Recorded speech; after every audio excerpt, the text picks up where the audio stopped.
Hello student, आज का हमारा टॉपिक है प्रोबेबिलिटी करंट डेंसिटी। इसका बेसिकली हम एक्सप्रेशन देखेंगे। इसका एक्सप्रेशन निकालने के लिए आप एक बहुत ही फेमस इक्वेशन यूज़ करते हैं, equation of continuity from hydrodynamics, जो कि इस तरह से है curly rho over curly T plus del dot J is equal to 0। ये इक्वेशन आपने हाइड्रोडायनामिक्स में भी देखी होगी या फ्लूइड डायनामिक्स जिसको कहते हैं, हाइड्रोडायनामिक्स में भी देखी है आपने, और इसके अलावा आपने EMT में भी देखी होगी, इलेक्ट्रोमैग्नेटिक थ्योरी में भी देखी होगी। ठीक है, जहाँ पे जो रो है वो क्या रिप्रेजेंट कर रहे हैं, it represent the density of fluid and J represent the current density. Okay, तो बेसिकली आपने करंट डेंसिटी का डेरिवेशन देखना है। सिमिलर मैनर में क्वांटम मैकेनिक्स में भी सेम इक्वेशन होती है, तो आपको ये आर्टिकल एक अलग नाम से भी मिल सकता है with the name of equation of continuity. यानी इस आर्टिकल का जो क्वेश्चन है वो probability current density as well as equation of continuity के नाम से भी आ सकता है। ठीक है, तो दोनों में से जो भी आ रहा है तो आपको सेम आर्टिकल अटेम्प्ट करना है। तो क्वांटम मैकेनिक्स में हमें इस जे का एक्सप्रेशन देखना है कि जे की फॉर्म कैसी होगी, वही हम ड्राइव करेंगे। ये इक्वेशन किसको रिप्रेजेंट करती है? अगर हम फ्लूइड डायनामिक्स की बात करें, इन फ्लूइड डायनामिक्स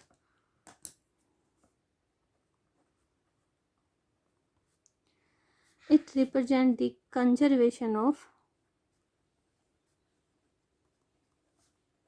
mass। ठीक है, किसको रिप्रेजेंट करिए? कंजर्वेशन ऑफ मास को रिप्रेजेंट करिए। अगर आप इलेक्ट्रोमैग्नेटिक थ्योरी की बात करें, EMT की बात करें, तो वो किसको रिप्रेजेंट करिए? It represent conservation of charge. अगर हम क्वांटम की बात करें, क्वांटम मैकेनिक्स की बात करें, तो वहाँ पे ये इक्वेशन किसको रिप्रेजेंट कर रही है? Conservation of probability. ठीक है, तो क्वांटम मैकेनिक्स में जो हमारा डेंसिटी ऑफ फ्लूइड है वो चेंज हो जाएगा P से। P क्या है यहाँ पे? This is the probability density, और ये क्या था हमारा? This one is the density of fluid, है ना। और जो हमारा J है वो एक्सचेंज हो जाएगा S से। दोनों ही किसको रिप्रेजेंट कर रहे हैं? Both are representing current density. ठीक है, तो क्वांटम मैकेनिक्स में जो हमारी इक्वेशन है वो कैसे हो जाएगी? Curly P over curly T plus del dot S equal to 0। यानी इस इक्वेशन को हमने ड्राइव करना है और what is the form of S वो हमें बताना है। तो क्वांटम मैकेनिक्स में अगर आपको प्रोबेबिलिटी करंट डिफाइन करना हो तो हम किस तरीके से डिफाइन कर सकते हैं? इन quantum mechanics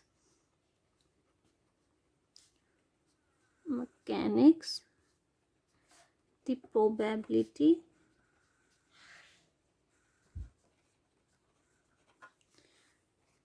current is a mathematical quantity describing the flow of probability in terms of probability per unit time per unit area। Okay,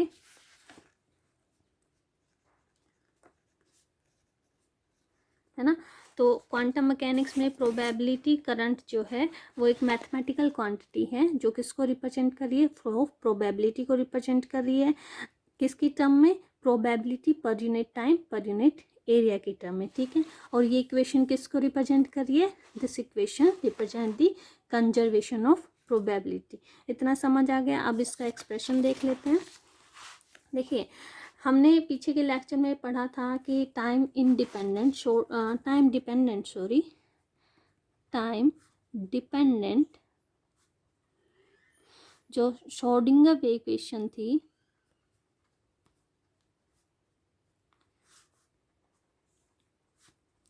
उसकी जो फॉर्म थी वो कुछ इस तरह की थी, आटा एच कट करली साई। यहाँ पे साई जो है वो कैपिटल साई है, which is the function of position and time both. ठीक है, तो मैं ये बार बार नहीं लिखूंगी कि ये पोजीशन और टाइम दोनों का फंक्शन है, तो वो अंडरस्टूड रहेगा कि जो साई है वो पोजीशन एंड टाइम दोनों का ही फंक्शन है। This equal to minus H cut square over 2m del square psi function of position and time plus v is also function of position and time, psi is again function of position and time।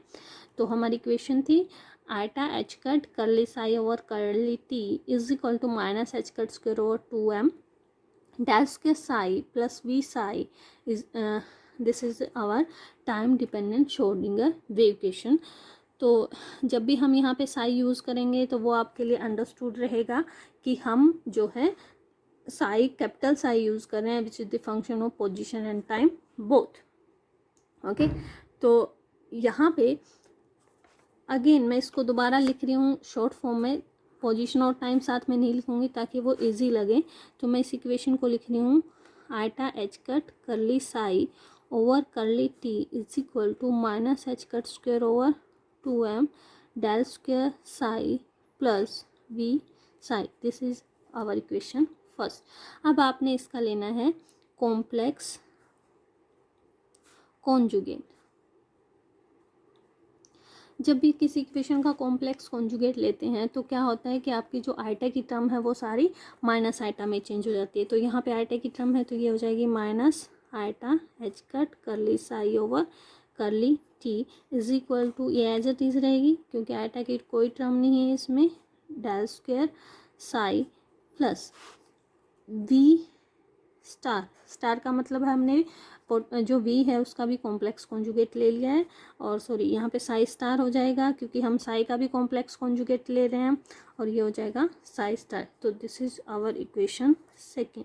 अब यहाँ पे एक assumption हम करके चलेंगे कि जो we star है वो वी के इक्वल है, यानी कि आपने क्या अज्यूम किया है, जो वी है वो क्या है, एक रियल क्वांटिटी है, कॉम्प्लेक्स क्वांटिटी नहीं है। इसका क्या बेनिफिट है, देखिए अगर आपका जो v है वो रियल क्वांटिटी है तो वहाँ पे अगर कोई वेव आ रही है तो उसके साथ दो प्रोसेस हो, किसी भी सिस्टम के ऊपर गिरी है तो वहाँ पे दो ही प्रोसेस होंगे, या तो उसका रिफ्लेक्शन होगा या फिर उसका ट्रांसमिशन होगा। ठीक है, बट अगर v जो है वो आपका कॉम्प्लेक्स है तो वहाँ पे आपका रिफ्लेक्शन भी होगा, ट्रांसमिशन भी होगा और प्लस आपका एब्जॉर्प्शन भी होगा। ठीक है, तीनों जो हैं वो होंगे। अब देखिए हम क्या पढ़ रहे हैं, इक्वेशन ऑफ कंटिन्यूटी पढ़ रहे हैं क्वांटम मैकेनिक्स में।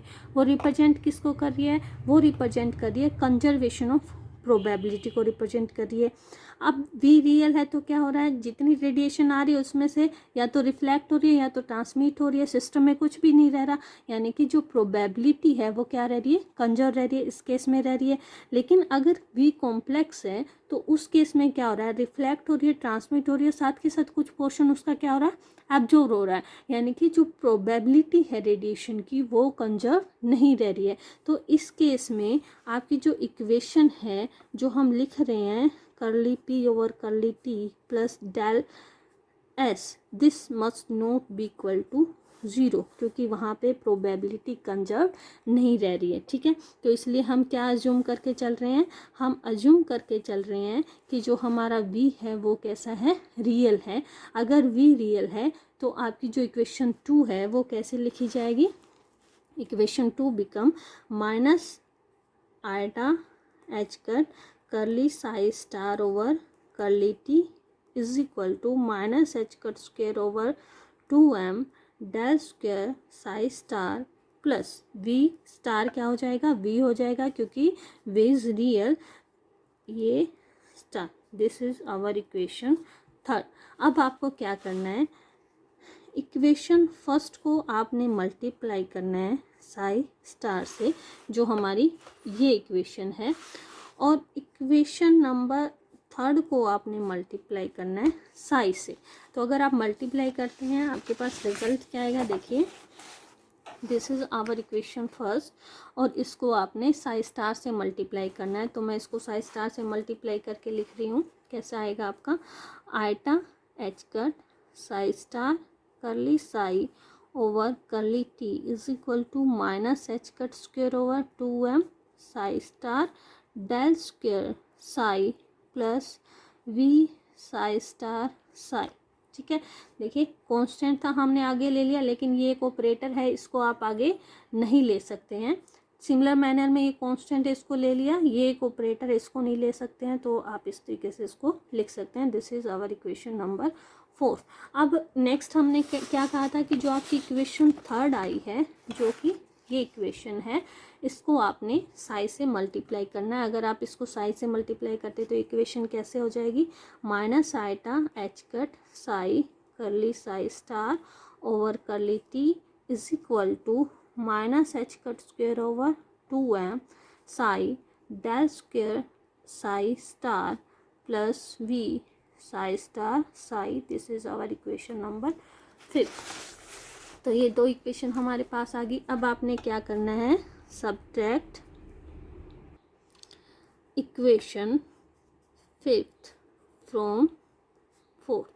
ठीक है, इक्वेशन फिफ्थ को आपने फोर्थ में से सब्ट्रैक्ट करना है। तो सब्ट्रैक्ट करते हैं, दिस माइनस दिस आपने करना है। तो देखिए इसमें से ये माइनस करोगे तो माइनस माइनस क्या हो जाएगा, पॉजिटिव हो जाएगा।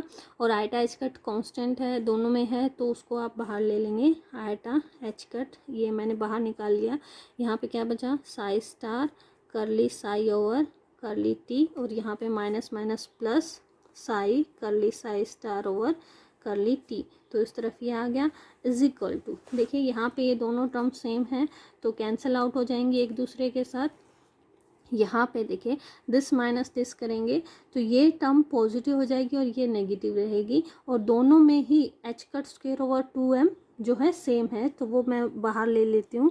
H cut square over 2m, क्योंकि ये माइनस किया तो ये पॉजिटिव हो गया, तो पॉजिटिव टर्म क्या रहेगी हमारी, psi del square psi star, और ये क्या आ गई, negative psi star del square psi. ठीक है, अब मैं इन दोनों टर्म्स को थोड़ा सा रिफॉर्म करके अगर लिखूं तो इस तरीके से लिख सकते हैं, आयटा एच कट मैं यहाँ पे लिख सकती हूँ curly over curly t psi star psi is equal to h cut square over 2m, और यहाँ पे मैंने लिख दिया del dot psi del psi star minus psi star del psi. ठीक है, अब देखिए अगर आप इस इक्वेशन को एक्सपेंड करके लिखें तो इसका जो एक्सपेंशन होगा वो कुछ इस तरह से होगा। मैं सिर्फ इस इक्वेशन की बात कर रही हूँ, इसका एक्सपेंशन होगा इस तरीके से, करली देखिए यू वी का फॉर्मूला लग जाएगा। तो first function as it is मैंने लिख दिया psi star derivation of second function, ठीक है, plus second function as it is derivation of first function. ठीक है, और यही टर्म ये थी, है ना, तो इसको रिड्यूस करके हम इस फॉर्म में लिख सकते हैं। अब देखिए जो ये मैंने यहाँ पे लिखा है इसको अगर आप एक्सप्लेन करें तो इसको इस तरीके से एक्सप्लेन कर सकते हैं। देखिए अगर इसका डेल लेंगे आप, ठीक है, तो भाई यू वी का फॉर्मूला आपने लगाना है। एक तरीके से आप समझ सकते हैं कि ये पोजीशन के विद रिस्पेक्ट में डेरिवेटिव है, तो आपने इसका डेल लिया तो एक बार क्या हो जाएगा, first function as it is, इसका डेरिवेटिव यानी डेल स्क्वायर साई स्टार, इसका अगेन करेंगे एक बार और, तो प्लस में क्या आ जाएगा, डेल साई स्टार, ठीक है, माइनस ये क्या आ जाएगा, psi star del square psi, again minus del psi star और डेल साई। तो ये टर्म सेम है, कैंसिल हो जाएगी एक दूसरे के साथ, क्या बचेगा, psi del square psi star minus psi star del square psi, और यही हमने यहाँ पे लिखा हुआ था, यानी कि इस इक्वेशन को आप इस फॉर्म में रिड्यूस करके लिख सकते हैं। तो हमारी जो न्यू इक्वेशन बनी है वो उसको मैं एक बार और थोड़ा सा रीअरेंज करके लिख रही हूँ। एक एच कट से एक एच कट कैंसिल हो गया, इस आइटा को इस तरफ ले आइए तो ये इक्वेशन आ गई, curly over curly t psi star psi is equal to h cut over 2 iota M, और यहाँ पे हमारे पास बच गया del dot psi del psi star minus psi star del psi. ठीक है, आप यहाँ पे इस इक्वेशन को इस तरीके से भी लिख सकते हैं पी, क्योंकि क्वांटम मैकेनिक्स में हमें पता है जो टर्म होती है ये साई स्टार साई, इसको आप रिप्रेजेंट करते हैं मोड साई स्क्वायर से, और वो किसको रिप्रेजेंट करता है, प्रोबेबिलिटी डेंसिटी को रिप्रेजेंट करता है। तो मैंने इसको लिख दिया curly over curly t P is equal to, अगर मैं इसको लिखूं डेल डॉट, क्योंकि कांस्टेंट टर्म हम अंदर ले जा सकते हैं, h cut over 2 iota M psi del psi star minus psi star del psi. ठीक है, तो इसको आप लिख सकते हैं curly P over curly T is equal to del dot S, and S is here probability current density, या फिर रीअरेंज करके लिखें करली T plus del dot s is equal to 0. This is the equation of continuity in quantum mechanics, and here has s is equal to h cut over 2 iota m psi del psi star minus psi star del psi. This is our probability current density. ठीक है, और जो P है वो हमारा क्या है, probability density. This is the expression for probability current density in quantum mechanics. ये आपको याद रखना है, क्योंकि जब हम application of Schrodinger wave equation करेंगे, जैसे कि पोटेंशियल स्टेप या पोटेंशियल बैरियर, उसमें ये इक्वेशन रिफ्लेक्शन और ट्रांसमिशन कोफिशिएंट निकालने के काम आएगी। ठीक है, reflection of transmission coefficient probability current density से कैसे निकालते हैं, देखिए जो रिफ्लेक्शन कोफिशिएंट होता है वो इक्वल टू होता है mod of probability current density of reflected wave function to the incident wave function, और ट्रांसमिशन कोफिशिएंट जो होता है वो होता है ट्रांसमिटेड वेव फंक्शन की जो प्रोबेबिलिटी करंट डेंसिटी है उसका मैग्नीट्यूड डिवाइडेड बाय जो आपने इंसिडेंट किया है। तो जब भी आप पोटेंशियल स्टेप या पोटेंशियल बैरियर पढ़ेंगे, वहाँ पे आपको रिफ्लेक्शन और ट्रांसमिशन कोफिशिएंट निकालने हैं, तो वहाँ पे आपको प्रोबेबिलिटी करंट डेंसिटी की ज़रूरत पड़ेगी। तो आपको ये एक्सप्रेशन जो है याद रखना है कि आप प्रोबेबिलिटी करंट डेंसिटी कैसे निकालेंगे। अब यहाँ पे एक बात देखने लायक है कि जो प्रोबेबिलिटी करंट डेंसिटी है it doesn't represent the current, तो वो किसको रिप्रेजेंट करनी है, ये मैं लिखूँ एस है द यूनिट ऑफ करंट, है ना, उसकी यूनिट जो है वो करंट यूनिट नहीं है। क्या कर रही है वो, it represent the current associated with wave, है ना, जो sorry it represent the current associated with moving particle, और मूविंग पार्टिकल के साथ क्या एसोसिएट करता है, दैट इज वेव, है ना। तो वो किसको रिप्रेजेंट कर रही है, उस करंट को रिप्रेजेंट कर रही है जो मूविंग पार्टिकल्स के साथ एसोसिएट करता है। और जो वेव है वो आपकी चार्ज भी हो सकती है और न्यूट्रल भी हो सकती है ना। तो ज़रूरी नहीं है वो चार्ज ही हो, तो वेव आपकी न्यूट्रल भी हो सकती है और चार्ज भी हो सकती है। तो what is the unit of probability current density, देखिए थर्मोडायनेमिक्स में आपने पढ़ा होगा, जे है उसको आप रिप्रेजेंट कर सकते हैं रो वी से। वी यहाँ पे जो है वो वेलोसिटी को रिप्रेजेंट कर रहा है, और रो जो है वो फ्लूइड डेंसिटी को रिप्रेजेंट कर रहा है। है ना। सिमिलर मैनर में जे जो है वो क्या है आपका करंट डेंसिटी, है ना। सिमिलर मैनर में जैसे कि आपने क्वांटम मैकेनिक्स में अभी अभी देखा, तो जे है वो एस के साथ एनालॉग करता है, रो जो है हमारा पी के साथ एनालॉग करता है। S is current density, P is probability density. तो मैं यहाँ पे लिख सकती हूँ क्वांटम मैकेनिक्स में S should be equal to P V, या फिर मैं लिखूँ V is again velocity, S should be equal to V psi mod square, क्योंकि जो पी होता है क्वांटम मैकेनिक्स में वो क्या होता है साई मोड स्क्वायर ही होता है ना। तो यहाँ से आप एस की जो है वो डायमेंशन या फिर कहें यूनिट जो है निकाल सकते हैं। वो तीनों डायमेंशन के लिए अलग अलग होगी। फर्स्ट डायमेंशन के लिए मैं बता देती हूँ, नेक्स्ट 2 डायमेंशन है, 2 डायमेंशन और 3 डायमेंशन के लिए आपको कमेंट में करके बताना है कि क्या यूनिट होगी। देखिए जो साई मोड स्क्वायर होता है डी एक्स, वो होता है 1 के इक्वल, है ना। हमने पढ़ा 1 डायमेंशन की अगर आप बात करें, 2 डायमेंशन में डी एस आ जाएगा, 3 डायमेंशन में डी वी आ जाएगा, यानी 2 डायमेंशन में एरिया आ जाएगा, 3 डायमेंशन में वॉल्यूम आ जाएगा, 1 डायमेंशन में लेंथ है, यानी ये 1 के इक्वल होता है नॉर्मलाइज वेव फंक्शन में। तो जो साई मोड स्क्वायर की यूनिट हुई वो 1/dx, या फिर हम कर सकते हैं 1/मीटर, है ना। साई मोड स्क्वायर की यूनिट है 1/मीटर, और वेलोसिटी की क्या यूनिट होती है मीटर पर सेकंड। तो एस की जो यूनिट है इन केस ऑफ 1 डायमेंशन वो क्या होगी, इसकी यूनिट हुई मीटर पर सेकंड, और जो इसकी यूनिट है वो हुई 1/मीटर। तो ओवरऑल यूनिट क्या हुई सेकंड इनवर्स। तो 1 डायमेंशन में प्रोबेबिलिटी करंट डेंसिटी की यूनिट होती है second inverse in case of quantum mechanics. आपको बताना है what is the unit of probability current density in 2 dimension and what is its unit in 3 dimension. Okay.